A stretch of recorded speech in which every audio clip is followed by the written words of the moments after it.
நோய்களை காப்பாற்றுகின்ற, நோய்களை தடுக்கின்ற ஒரு ஆறாக ஒரு காலத்திலே இருந்தது. வெள்ளையங்கிரி மலை, கோயம்புத்தூரில் மேற்கு பகுதியில் உள்ள வெள்ளையங்கிரி மலையிலே அங்கிருக்கின்ற மூலிகை சூழ்ந்த அந்த தண்ணீரில் தோன்றுகிறது நொய்யல் ஆறு. அதனால்தான் நோய்களை தீர்க்கின்ற ஆறாக அந்த காலத்தில் இருந்தது. இது சோழர்கள், சேரர்கள், பாண்டியர்கள் இந்த மூவேந்தர்களும் இந்த ஆற்றை பயன்படுத்தினார்கள். இந்த ஆற்று மூலமாகத்தான் அந்த ராஜகேசரி பெருவழி என்று அங்கே இந்த இடையில, அதாவது ரோம் நகரத்திற்கும் தமிழ்நாட்டிற்கும் இணைப்பாக இருந்த இந்த பாதை தான். இதற்கெல்லாம் அவ்வளவு வரலாறு இருக்கு. ஆனால் இன்று நொய்யல் ஆறு சாக்கடையாக மாறி இருக்கிறது. இந்த நொய்யல் ஆற்றை பாதுகாக்க வேண்டுமில்லை, நொய்யல் ஆற்றை காப்பாற்ற வேண்டும் என்ற சூழல் வந்திருக்கிறது. இது சம்பந்தமா பாட்டாளி கட்சி கடந்த காலத்திலே பல போராட்டங்கள், ஆர்ப்பாட்டங்கள், கருத்தரங்கங்கள் நடத்தியிருக்கிறோம், அழுத்தம் கொடுத்திருக்கிறோம், தொடர்ந்து நாங்கள் கொடுத்துட்டு வரோம். ஆனா இந்த ஆறு, நொய்யல் ஆறு 180 கிலோமீட்டர் தொடங்கி வெள்ளங்கிரி மலையில தொடங்கி 180 கிலோமீட்டருக்கு பிறகு கரூரிலே நொய்யல் என்ற கிராமத்திலே காவிரியில் கலக்கிறது. இடையில 4 மாவட்டம், கோவை மாவட்டம், திருப்பூர் மாவட்டம், ஈரோடு மாவட்டம், கரூர் மாவட்டத்தில் வழியாக செல்கிற இந்த ஆறு ஒவ்வொரு மாவட்டத்திலும் ஒவ்வொரு பகுதியிலும் கழிவு நீர் கலக்கிறது.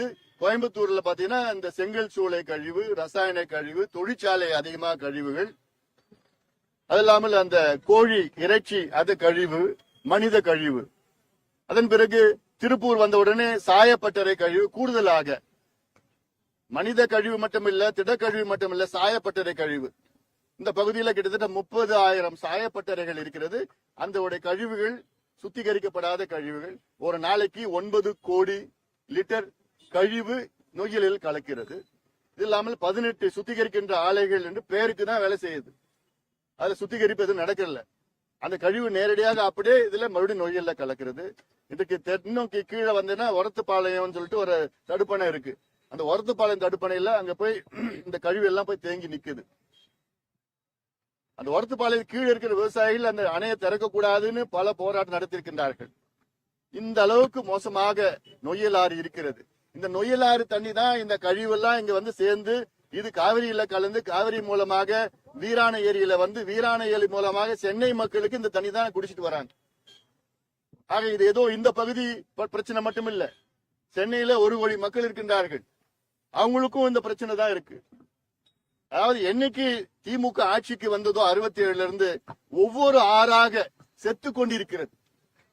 ஏன்னா இவங்க ஆற்றை பற்றி அந்த முக்கியத்தை பற்றி இவங்களுக்கு தெரியல. இவங்க ஆட்சிக்கு வந்த உடனே கூவமாறு, சென்னை கூவமாறு சாக்கடையா மாறிடுச்சு, அடையாறு ஆறு சாக்கடையா மாறிடுச்சு, கொசத்தலை ஆறு சாக்கடையா மாறிடுச்சு, தாமிரபரணி சாக்கடையா மாறிடுச்சு, வைகை ஆறு சாக்கடையா மாறிடுச்சு, நொய்யல் ஆறு சாக்கடையா மாறிடுச்சு. சரி, மாறிடுது, மாறத்துக்கு தடுத்திருக்கணும். மாறின பிறகு என்ன செஞ்சாங்கன்னு ஒன்னும் செய்யல. இதே முதலமைச்சர் ஸ்டாலின் அவர்கள் கடந்த சட்டமன்ற தேர்தலுக்கு முன்பு 103வது வாக்குறுதி, நாங்கள் ஆட்சிக்கு வந்து நொய்யல் ஆற்றையும் பவானி ஆற்றையும் அமராவதி ஆற்றையும் மறுசீரமைப்பு செய்து அதை சுத்தப்படுத்துவோம், தூய்மைப்படுத்துவோம், மீட்டெடுப்போம் என்று ஒரு பொய்யான வாக்குறுதி கொடுத்தாங்க. இந்த 4.5 ஆண்டு காலத்துல ஒரு துரும்பு கூட வைக்கல. நாங்க தான் மத்திய அரசுக்கு அழுத்தம் கொடுத்து 10,000 கோடி நிதி ஒதுக்கீடு செய்யணும், கொடுக்கணும், இந்த ஆத்தை காப்பாற்றணும்னு தொடர்ந்து வலியுறுத்தி வரும். நாங்க பாட்டாளி கட்சி வரோம். ஆனா பெயரளவு கூட திமுக அரசு எதுவுமே செய்யல.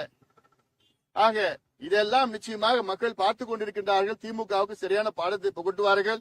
இது இந்த நொய்யல் ஆற்று மூலமாக இது கொங்கு மண்டலத்தினுடைய பெருமை. இந்த பகுதியில் கிட்டத்தட்ட 2 லட்சம் ஏக்கர் விவசாயம் இதை நம்பி இருக்கிறது. கிட்டத்தட்ட 85 நகர்ப்புற பகுதிகள், நகர்ப்புற பகுதிகள்னா நான் சொல்றது கோவை, திருப்பூர் போன்ற நகர்ப்புற பகுதிகள், இன்னும் பேரூராட்சிகள்ல 85 நகர்ப்புற பகுதிகள் இந்த ஆற்றை நம்பி இருக்கிறது, குடிநீருக்கு நம்பி இருக்கிறது. இவ்வளவு பெரிய பிரச்சனை இருக்கு. ஆனா எதையும் கண்டுக்காம இது பொதுமக்களுக்கு மிகப்பெரிய பிரச்சனையா இருக்குது. இப்ப பார்த்தா அதாவது கழிவு அப்படியே சாக்கடையே அப்படியே கலக்குது, நொய்யல்ல கலக்கு. நீங்களும் பார்த்திருப்பீங்க.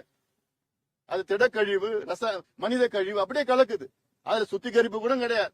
ஆனா இது திருப்பூர் மாநகராட்சி. என்ன மாநகராட்சி, என்ன நீங்க பண்றீங்க? அப்போ ஒரு மாநகராட்சி இப்படிதான் நடக்கணுமா, நடந்துக்கணுமா? திட்டங்கள் உங்களுக்கு வேற எதுவும் இல்லையா? அதனால இதை கடுமையாக நாங்கள் கண்டிக்கின்றோம். தொடர்ந்து இதை பத்தி நான் விட்டு போறது இல்லை, தொடர்ந்து நாங்க பண்ணிட்டு இருப்போம். ஏன்னா நான் குறிப்பாக எல்லா ஆத்துக்கும் நான் போயிட்டு வந்துட்டேன். நான் சமீபத்துல கடந்த ஒரு 20 நாட்களுக்கு முன்பு கூட தாமிரபரணியில போய் நாங்க பார்த்து அங்க ஒரு விழிப்புணர்வு பிரச்சாரத்தை நாங்க மேற்கொண்டோம். இதேதான் தாமிரபரணியில இதே போன்ற ரசாயன கழிவு, திடக்கழிவு எல்லாம் கலந்துட்டு இருக்குதா இல்ல. அதனால இது நிச்சயமாக மக்களிடம் எடுத்து செல்ல வேண்டும் என்ற நோக்கத்திலே தான் பாட்டாளி கட்சி என்னுடைய நடைப்பயணத்தில் இது ஒரு நிகழ்ச்சியாக நாங்கள் வைத்து இன்னைக்கு அழுத்தம் கொடுத்துட்டு வரோம். தொடர்ந்து நாங்கள் கொடுப்போம்.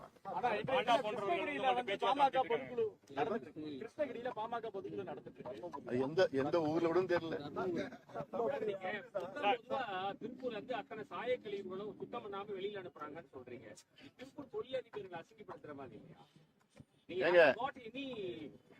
சாட்சி இருக்கா? அதாவது கழிவு சுத்தி நீ என் கூட வரீங்களா? என் கூட வரீங்களா பாக்கலாமா? இல்ல நீங்க என் கூட வரீங்கன்னா நீங்க பாருங்க.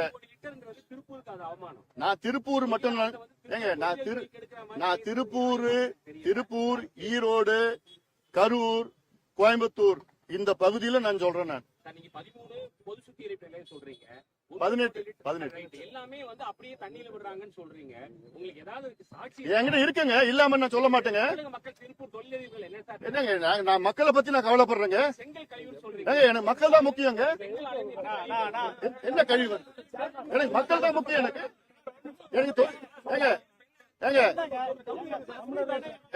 எனக்கு தொழிலதிபர்கள் முக்கியம் கிடையாது. எனக்கு மக்கள் தான் முக்கியம். எனக்கு இயற்கை வளம் தான் முக்கியம். எனக்கு ஆறுதான் முக்கியம். தொழிலதிபர்களுக்காக நாங்க இருக்கிறோம். நாங்க சாமானிய மக்களுக்காக இருக்கிறோம்.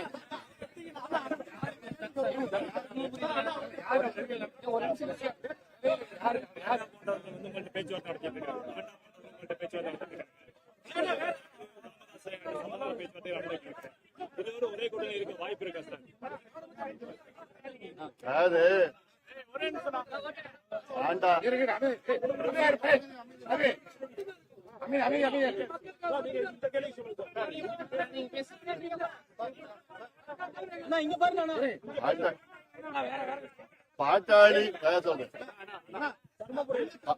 பாட்டாளி மக்கள் கட்சி மக்களுக்காக இருக்கின்ற கட்சி.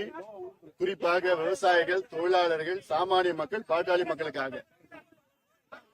தொழிலதிபர்கள் இவர்கள் இந்த ஆற்றை மாசுபடுத்தினால் அதில் அதிக அளவில் நாங்கள் கண்டிப்பது மட்டுமல்ல, அந்த மாசை நிறுத்த வேண்டும் என்று தொடர் போராட்டங்களை கடந்த காலத்தில் மட்டுமல்ல வரும் காலத்தில் நாங்கள் செய்வோம். அதனால இது எங்களுக்கு இந்த ஆற்றை காப்பாற்றணும், அந்த நோக்கம் தான். 4.5 ஆண்டு காலமா 5032 கோடி ரூபாய் வந்து வெள்ள தடுப்பு பணிகள் இதுவரைக்கும் ஒதுக்கியிருக்காங்க.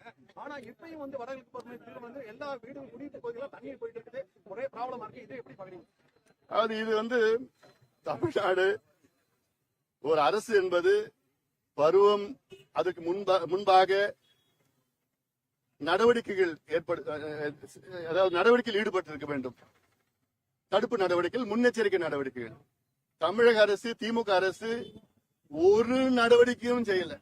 இது இங்க மட்டும் திருப்பூர் பகுதியில் மட்டுமில்ல, சென்னை பகுதியிலும், கடலூர் பகுதியிலும், குறிப்பாக டெல்டா பகுதியில. இப்ப டெல்டால நீ பாத்தீங்கன்னா இன்னைக்கு பயிர்லாம் வந்து நீர்ல மூழ்கிடுச்சு. சம்பா பயிர் பாத்தீங்கன்னா 2 லட்சம் ஏக்கர் பயிர் வந்து நீர்ல மூழ்கிடுச்சு. அது மட்டும் இல்ல, இவங்க சரியான காலத்துல அறுவடை செய்ய, அதாவது கொள்முதல் செய்யல. அறுவடை செஞ்சுட்டு இருக்காங்க விவசாயிகள். கொள்முதல் செய்யாத காரணத்தால வந்து நெல் பயிரெல்லாம் வந்து முளைய ஆரம்பிச்சிடுச்சு. அது முடிஞ்சு போச்சு, அவ்வளவுதான். அதாவது ஒரு உதாரணம் நான் சொல்றேன்.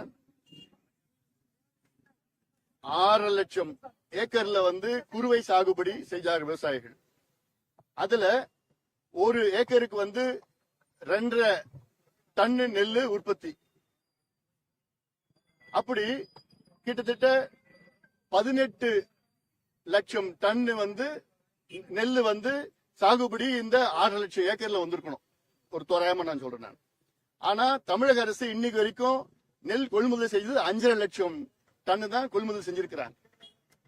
ஆனா விளைஞ்சது கிட்டத்தட்ட 18 லட்சம் டன்னு விளைஞ்சிருக்கு. கொள்முதல் செஞ்சது வெறும் 5.5 லட்சம் தான். அப்போ மத்ததுக்கெல்லாம் விவசாயிகள் எங்க போவாங்க? யார்கிட்ட போவாங்க? ஆனா சொல்றது நாங்க எல்லாத்தையும் கொள்முதல் செஞ்சிட்டோம், எந்த பிரச்சனையும் இல்லைன்னு ஒரு சொல்றது. சென்னையில வந்து என்ன நான் அட்வைஸ் கொடுத்துருக்கேன்னா, மக்களுக்கு நல்லதா ஒரு போட் ஒண்ணு வாங்கிக்குங்க. இல்ல அந்த மழை காலத்துக்கு மட்டும் லீஸ் எடுத்துக்கங்க. எங்க ஏதாவது நல்லதா போட் ஏன்னா அரசாங்கத்தை நம்பி ஒன்றும் பிரயோஜனம் கிடையாது. என்னன்னு பேர் மட்டும்தான். என்ன சென்னை அது? சிங்கார சென்னை பேரு. எழில்மிகு சென்னை, சிங்கார சென்னைன்னு. ஆனா மழை காலத்துல போட்ல தான் போக முடியும். மக்கள்லாம் அந்த மழை காலத்துல அந்த பிளை ஓவர்ல தான் அவங்க வண்டி, கார், பைக் எல்லாம் நிறுத்தி வச்சிருக்கிறாங்க.